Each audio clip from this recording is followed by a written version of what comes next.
The smart thing to do would be to just end the recording and just not make this hard on myself, trying to find the fucking uh the cut point when I'm editing this. But I hate myself, so here we go. So this episode is about Ricky. About Ricky. Ricky was a nurse. He's a guy, and Ricky made that morning after those 6 nights, I guess you could say, of whatever the fuck. Kind of great. Kind of awful. He made that next morning a lot better. I would also like to tell you all that, like, that night, the night I stayed up all night, I had to shit so many times. And I could not help but think, wow, that's fucking weird, because I've been asleep for days on end. I haven't eaten anything. Why do I have to shit? And so, like, every time I had to poop, I had to call them in. They put a bedpan under me, and I like rolled toward it. Like, I'd lean to the left. They tuck it under me. I'd lean back, and I try to shit. I just want you to know, outstandingly difficult, and I do mean outstandingly difficult, to shit while laying flat on your back. Just straight up hard to shit when you're laying on your back. So fast forward, like, and during that night, I remember thinking as many times I had to shit, I was like, man, I'm doing a really good job of holding my pee. Like, cause every time I had to pee, I would like trying to like I would clamp it off, and then eventually it like would go away. And I was like, damn, I'm fucking nailing it over here. I thought that the next morning, and obviously I was not holding my pee. If anybody is at all curious, I wasn't holding my piss. I had a catheter in. Not once did it cross my mind that I had a catheter in. Mostly because I never tried to touch my penis. Like, I didn't feel the catheter against my thighs. I just didn't. So what ends up happening, so the next morning, Ricky comes in. He's on, gross. Oh. That's gross. Ricky comes in, and like, I'm watching TV. Like, rather I have the TV on. And I found Cartoon Network, which is the only thing I gave a fuck about, because I knew it was a safe channel. Didn't matter what came on, I'd be able to handle it. It effectively try to enjoy it. This is a Thursday morning. It's the 1st. Mind you, this is over a month ago at this point. So Ricky is like, hey, you want me to turn the bed a little bit so you can see the TV? Because effectively, like, I'm laying on my left side, and like I'm just having to look over my right shoulder to like see the TV. And I was like, yeah, that'd be cool. So he does. He turns the bed, and then he goes, would you actually like would you rather actually be sitting straight, like sitting up, like in a chair? And I'm like, oh my God, yes, please, dude. So he goes, gives me a chair, he lines it with sheets and stuff, and like, this is when I found out my legs don't work. And I mean, they don't work. The muscles in my legs are so atrophied, merely touching my calves is painful. Like, I mean, like, if you literally just touching them, like touching the muscle, incredibly painful.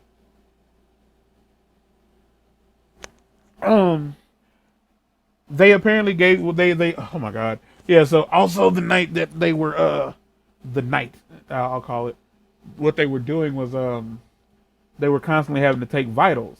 Not vitals, but having to get blood work. And apparently they couldn't get like a vein in my arm or in my neck because my neck's got stuff going on. So what ended up happening, they put it in my fucking leg. And by my leg, I mean my upper thigh.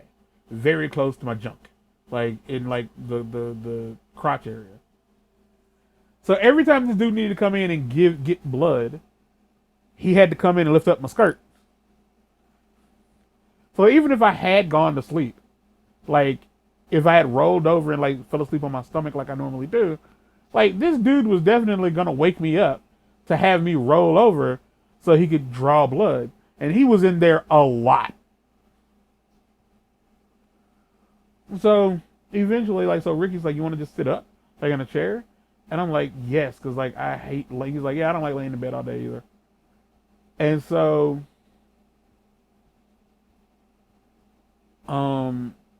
like he gets somebody to come in, and like I swing my legs out, and I put my feet on the floor, and I go to stand up, and fuck me, that's not happening. If anybody's ever seen Kill Bill, y'all know what the fuck I'm talking about. The scene where Beatrix eventually, like, she's in the hospital after something happened. I forgot why she was in the hospital. And like she kills the dude who's like there, who's paid money to fuck her. And she goes to stand up, and she like lifts out of the bed and then just collapses. That's what would have happened if wasn't nobody there. If wasn't nobody there, that's what would happen. My legs were not willing to work with me. Like I could not support myself. Like so Ricky and this other dude, like they like kind of like help me to the chair, and I'm able to like sit down. And eventually I'm like, yo, like I got a bathroom again, so they bring in a like a bedside commode, and I'm able to finally shit. And like I remember telling him, like I told him like it's really hard to like go to the bathroom when you're laying down. And this dude, like, yo, when I tell you this episode is dedicated to Ricky, like in out of Poplar Bluffs hospital, yo, that dude, like if somehow this dude finds this video, you were the GOAT, man. Like he was the GOAT to like the nth degree. Because I even had my mom, like when I finally got on the phone, well, we'll get there in a second. Like he was like, oh, I guess it is easier to go to the bathroom when you're sitting upright. And because like he's a nurse, so to him like this is nothing. But he 100% like checked the fucking like the stool, if you will, and like to clean me up, like what they had to do was like it took two of them like to like support me, and then one to clean me. I'm using like proper terms here. And they were like, yeah, stand straight. They were like, stand straight up, like keep your head up, like don't lean forward, because they were like, please, like don't fucking fall. And I was like, you have no idea how much I don't want to fucking fall. This is a tile floor. If I go down, I'm hurting something. And so that's what it was. Like that whole day, I don't remember if I was there overnight, because a doctor eventually came in and said, hey, long story short, doctor came in and said, you're too fat for our operating room. We're not bringing you back in there. But in reality, what he was saying was, we don't feel confident that if we do try to do the procedure on you again, that like you won't have a repeat situation. So we're going to have to find you a bariatric hospital, which is effectively a hospital for fat people. And I was like, all right, like it was like telling me what was going to happen. I had no reason to like question it. So like for the majority of the day, what did I do? I watched fucking Cartoon Network, watched Craig of the Creek, watched fucking Tiny Toons, Luniversity. Like I watched TV. I didn't have shit else to do.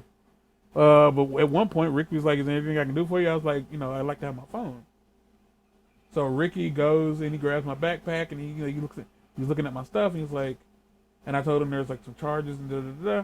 He grabs my headphones, he grabs my phone, he gives me my shit, and like I charge my phone, and like this is where I'm like, that dude's the GOAT, because you might say like, why is that so important? It's like, is your phone that important? My phone, technically speaking, no, it's not that important, but my music was. I had my music back. First thing I listened to was I ran through all of my Mackenzie Nicole. I ran through The Edge and Mystic. She'll never see this. But I want her to know. I wish that she would. I would love for her to know that, like, in a time where I could have been dead, where I could have died, the first thing I wanted to hear when I woke up was her singing. She only released 2 albums, and honestly, I think she bowed out. Like, she left on a high note. She. I don't know if she thinks she put out 2 bangers, but as far as I'm concerned, she put out 2 fucking bangers, from start to finish, both albums. And then when I got through with that, I just listened to Red Hot Chili Peppers. The things I needed the most What was that? I dropped my phone several times. I'm advocating like get a tempered glass screen protector because I dropped my phone. Like my screen protector was already cracked slightly, had one crack. It has several cracks in it now. Hairlines, mind you, like it's not like shattered, but yeah, I dropped that phone multiple times because like my arms and hands just didn't have great strength. Um, Effectively, that was it. That was, I don't know if that was like the day. I really, really don't remember what happened. Like, I don't remember if I was there for another night because I don't think I was. I think like that night, they were like, yeah, like, we're going to have you transported to the other hospital. And where's the other hospital? St. Louis. I'm going from Poplar Bluff all the way to St. Louis. And I asked them, like, you know, because it took a while for me to be able to talk. Like, if I'm not mistaken, I think I was there for like 2 days. I don't really remember, but I do know that at one point Nick came by. Nick K, like Prophet Nick Cagle. I don't know what the fuck. Don't nobody here know him. He ain't been on the channel before. He ain't never been on the channel, but that's one of the homies. Like that's like I would say I have 4 real close friends. Like he's number like fucking 2. Like technically he's number 1. It's him, Breeze, you, and Jay. Like and that's like chronological order. But he came by because like I ended up texting him like, hey, a thing happened. I'm in Poplar Bluff, and he was like, and I was like, I gave him the rundown as it were at that time, and he was like, when are you gonna like be transferred? And I was like, I don't know, and I don't like again. I think it was all in the same day because I hadn't eaten. I didn't have a real appetite, but they told me they wanted to do a swallow test, and like so I had to do a swallow test. And like the whole point of a swallow test is to make sure that like if you swallow something, it goes into your stomach and not your lungs. And so I did a swallow test. I could eat applesauce without choking. I could eat pudding without choking. I could not drink water without choking. And by simply I just mean like it would go down the wrong pipe. I could drink thick water. If anybody's curious what thick water is, like thick water is a thing, but thick water is like they were able to make it by like this little. It's like a thickener. Yeah, and like you add more thickeners, the more thick like the thicker you need it. So skibbity bibbity, we were all good. Like it was all good, and like I remember that was the day that Nick came by, and he just kind of like chilled out, and we just talked for a little while. And again, I can't like because of how shitty my memory is. Like I don't remember. Like I do remember they would like we don't know when they're going to transport you. It could be 10 o'clock. It could be like 3 o'clock in the morning. We really don't know. And I think it was around 1 o'clock in the morning that they actually showed up. And like so I had everything loaded up. They told me like we need you to get in the bed because like they're going to need to transfer you from the bed to the stretcher and then take you to So we and at this point like I'm talking a bit better. Like I'm only on oxygen. I'm on a lot of oxygen. But I'm on oxygen. We're doing good. We're not doing good. We're in a fucking hospital and I'm naked. But they do transfer me to St. Louis. It takes a while to get there. I'm in the, if I'm not mistaken, yeah, because I was on my back. Yeah, they had this, it was like a battery operated like respirator, BiPAP thing, like for the ride there. And that thing was finicky as fuck. But it got the job done. And the only reason like it's, when it comes to like BiPAP machines or sleep masks in general, and when they're not working, they create a seal around like your mouth or nose, and it's just very difficult to inhale, like when there's a airtight seal around the thing you're using to breathe. If that makes sense, which I hope it does. So we get there and we get to the hospital, and it was very strange because like it was mostly black people in the room, black women that is, and for whatever fucking reason, there was a Family Matters marathon on TV. I didn't have an answer for that. It was already on, like the TV was already on. It was already on, and it was just on Family Matters. Didn't understand what that was about. We get Was it me like on in. a channel or was it like a like Roku thing? No, it was like fuck, man. No, like I don't know what you haven't been in the hospital in a while. No, it was just on TV, and the TV was on, and that's what was happening. No, the weird thing is like I have been in the hospital recently. That's just the thing. Some hospitals just have Roku's playing random channels that are on the free channels. I don't know why. If I had to take a guess, it's because they don't want to pay for cable. No, I mean just why that specifically. But yeah, you're right. Oh, It's cheaper to do that. oh, so yeah, like they get me settled in, and this is the first time I've been in a hospital where, so there were several screens in this hospital. I don't in this hospital room. I don't know why. Um, what ends up happening is like I'm laying again on my left side, facing away from the screens. Uh, and they have like what is effectively a Zoom machine. So like the nurse, the doctor, or the whoever can like the doctor can like talk to you if you need to from home or whatever. And so like they clue him in like he you know you get it. Like they call him, he answers, he can see the room, we can see him. They ask, what's going on. They ask him like, do you want to like take a look at his backside? And by backside he means my butt. And effectively they want to see like, do you have any like bed sores or whatever the fuck. I didn't.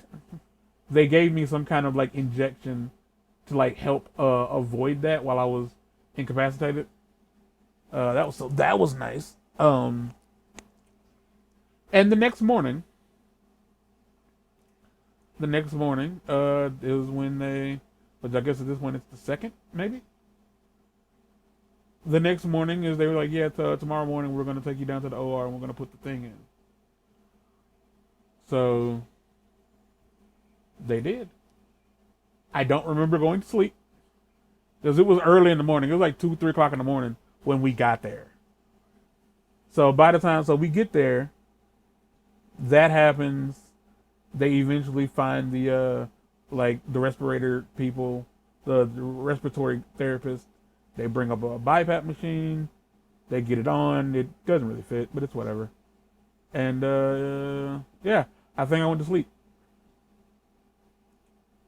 Next step is next morning. They like early in the morning, like it's like I think before 12.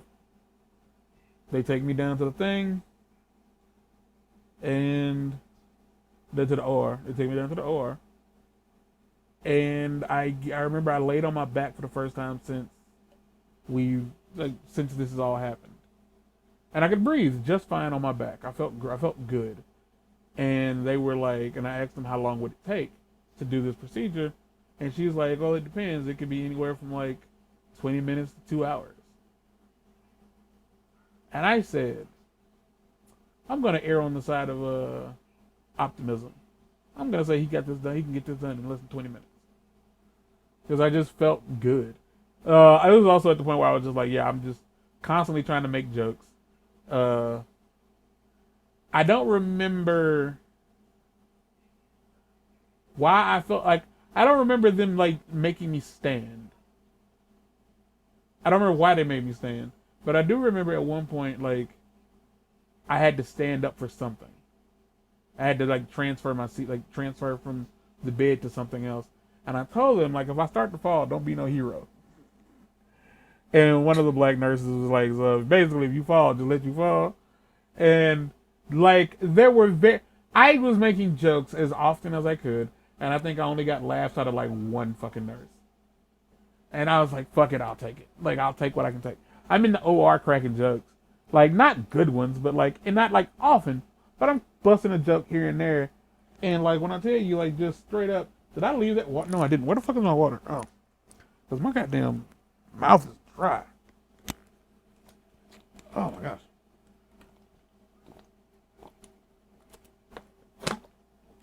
Ugh.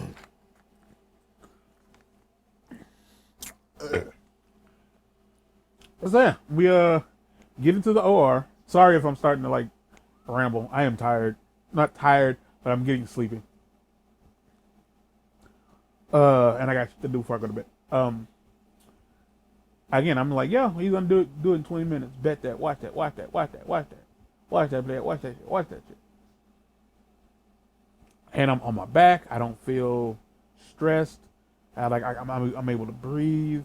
Mind you, like they said, like it was extra fluid. They took the fluid off. If anybody's curious, yes, they drained me of all the excess fluid.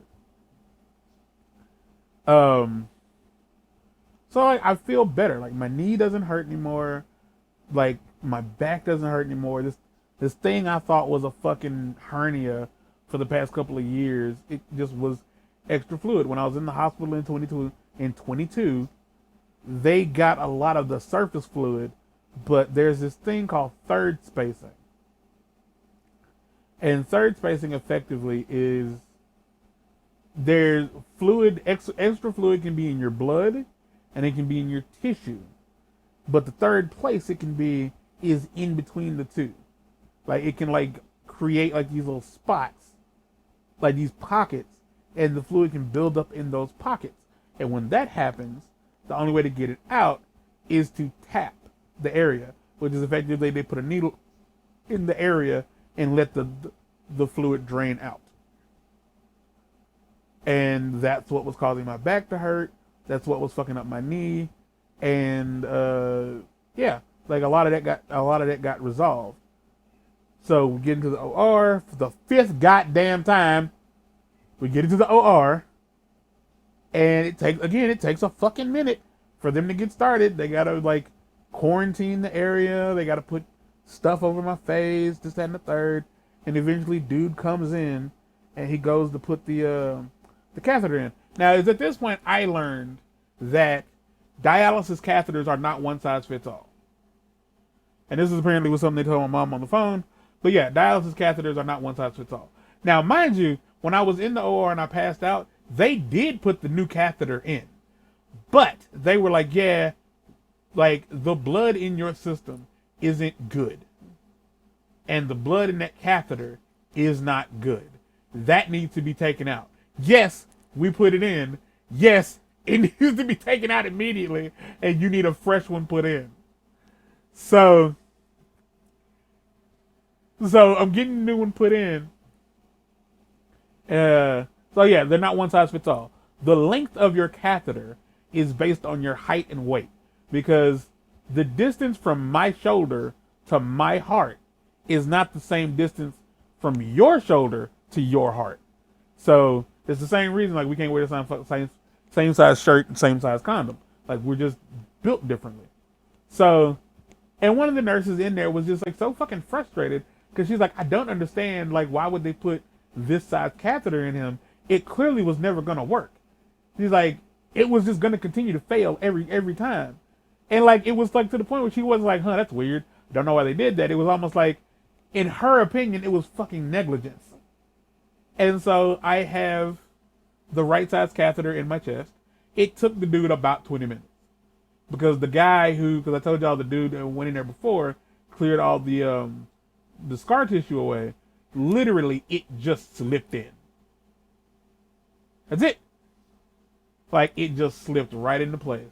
All he had to do was, like, thread it in, and then he sewed it into place. And this time, because the last one, the reason it fell out was because the stitches were too shallow, and I popped them almost immediately. And, like, there's this little piece of fabric, or I don't know what it is, like, around the edge of the catheter where it, like, exits the skin, where your skin heals to it to anchor it in place. But because the stitches popped, it kept sliding in and out, so it never got a chance to heal in place.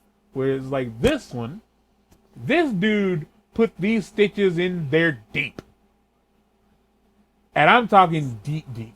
I'm talking like I could feel them every time the catheter moved. So like they weren't going anywhere. They're out now, but the catheter has healed into place. So now you might be wondering, well, if they did all that, like, why were you in the hospital? Like, yeah, I was in the hospital for another week. Like, I'm pretty sure that was Thursday. I didn't get to leave until Wednesday, like the upcoming Wednesday from this Thursday. I don't know what the reason for that was. I guess they wanted to like keep me for observation, but effectively they had me on a really high dose of oxygen. I think they had me on like 5 liters. And their plan was like, what we're going to have to do is wean you off of that.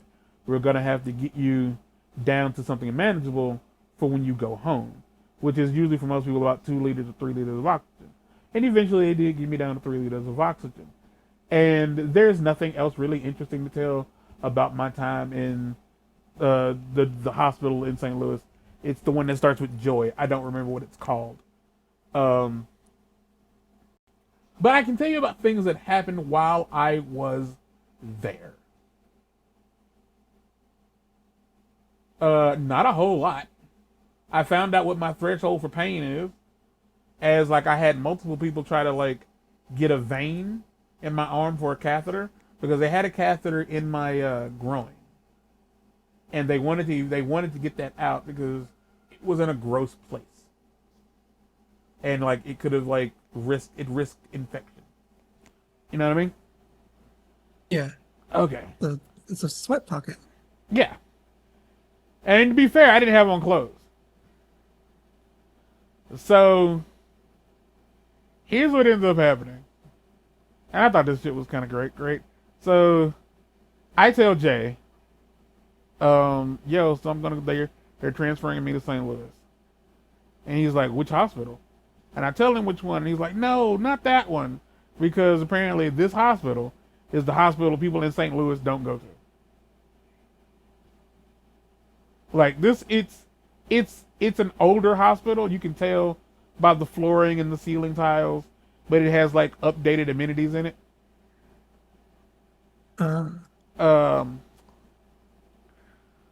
My ass cheeks, not my entire like where my tailbone meets the top of my ass cheeks, that was numb. Probably from me laying down on my back for like those 4 or 5 days. That was numb. It's still mildly numb now. But it was numb for real even after I got home. Like not my entire butt. Like just like where my like if you were to lean back and your tailbone is like sitting on your ass cheeks, that part. My teeth, my not my teeth, like if you put your tongue against the back of your teeth, the top of the back of your teeth, and then like move your tongue back just so it's only touching the roof of your mouth, that entire area was completely numb from the intubation tube being pressed against the top of my mouth. Like numb. Like every time I drank cold water, I couldn't really feel anything. It felt really weird. I'd say so. Eventually, like my throat stopped. It was no longer numb. Like the lady who did the swallow test in Poplar Bluff, like she's like, I explained to her like what it felt like, and she was like, you know, can I take a look? And then she took out a flashlight and shined it in the back of my throat, and she's like, yep, that's pretty red. And like you could tell that she didn't want to look at my throat anymore. And so like it got to the point where my throat hurt, and like they eventually gave me some chloroseptic. And it was kind of weird because like when they would give me lunch and like my meals, they would give me fruit, and the fucking fruit was delicious. But the fruit included fucking like pineapples and grapes, which pineapples are incredibly acidic. So after I would eat extremely. and so after I would eat these very delicious pineapples, my throat would feel like I had swallowed a cactus. And I just had to acknowledge, like, okay, I guess I can't fucking eat the fruit no more. I think it was my second or third day there. Like there was this, I think he was an Indian He was my nurse for the day. And I was on the phone with my mom, and I was talking about like being thirsty or whatever. And I was just under the impression I couldn't have any water. Like I don't know why I thought that, but that's what I thought. And so while I'm on the phone with her, like the dude comes in with like a tumbler. Like I don't know if any of y'all have ever been to like a hospital for an extended amount of time. Most hospitals have a cup. It's usually a white, like opaque, like a gray opaque cup with like a blue cap and a straw. I have my other one from St. Francis in my mini fridge. So and like they're all the same shape, just with different writing on them. And he brought one in with ice and water. And he's like, if you wanted some water, you could just ask for water. And I was just under the impression I couldn't do that. So like, and because that's my generation. When we want something and no one's offered it, we'll assume we can't have it. So we just won't fucking ask. Now, mind you, that's not my entire generation, but there's no such thing as 100%. There's no such thing as 100% of people. But yeah, that's just kind of how I get down. Like I don't do the thing that I didn't do. I mean, in general, you would assume like they would assume that you need water, and you would probably want water. What else? Why wouldn't they offer water? I was getting fluids with my meals, and I feel like all right, well that's what it is. So, but no, so that's happening. The entire time I'm there, I'm in like, I don't know. There's nothing to it. I spent like it got to a point where I spent the majority of my time naked. Because like when I would go to sleep, which I never really could, when I would like my sleep schedule turned into I would just stay up all night, and then the next morning after I ate breakfast, sitting in the chair, I would get sleepy, and then I would get in the chair, I would get in the bed, because again the fucking BiPAP machine, the mask didn't fit well, just simply didn't fit too well, and it was fucking up my teeth, and I said fuck it. So what would happen was I would just wait until I was dog fucking tired. And then I would ask them to come in and put the thing on, and I'd put it on, and then I'd pass out because I didn't have a choice. So I was just that damn tired. That's usually what would happen.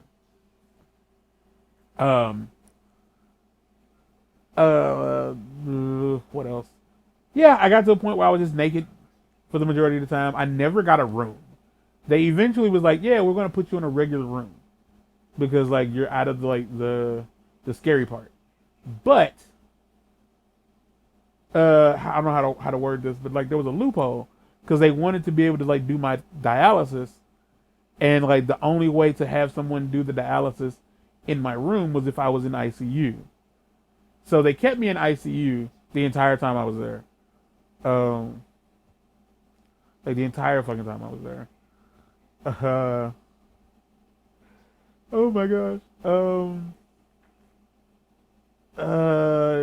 Jay was there every fucking day.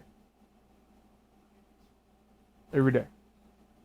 Every day, like from the first full day I was there, he would come later in the evening, like after he got off work, and he'd hang out until like 12 o'clock. Every day. Like the only day he didn't come by was the day I left. Like Patch came by. I think they came by twice. I think Patch came by twice. LC came with Patch, but like most people don't know who LC is on this channel.